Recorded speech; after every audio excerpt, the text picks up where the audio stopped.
The outrage actually comes from the fact that I had planned to shoot the film and in Venezuela because it's a film. It's a film, a project, a story. It's one of the great untold stories in history, in human history. If you have the only country established from a slave revolt in human history, the only nation established as a result of a slave revolt, then why wouldn't that be a story for all of us, to uplift all of us, you know?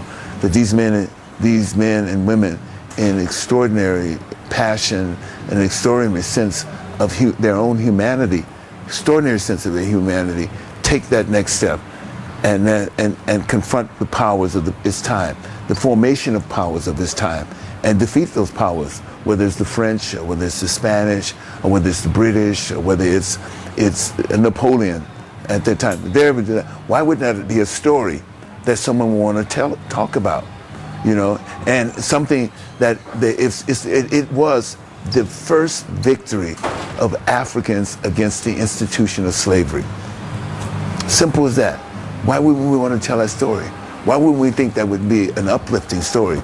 So people, when you get into making movies, there's always this discussion about, you know, about foreign sales or who's going to see it, or what, exaggerate. Except that modern technology allows us to present a film and be able to put enough print and advertising around the film to create the audience that we want to see. The audience is not, well, this whole idea is mystical in some sort of way, but it's not, it's pragmatic. You talk about a film, people begin to resonate with the movie.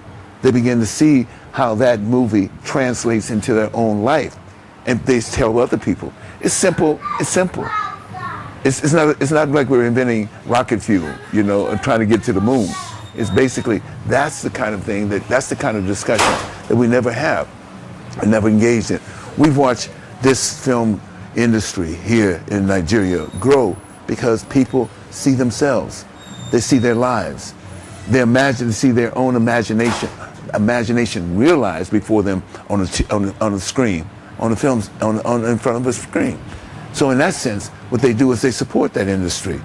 They want to see themselves. The people want to understand, people want to see themselves as they act out their own lives and act through their own journey in life, and as individuals and as communities.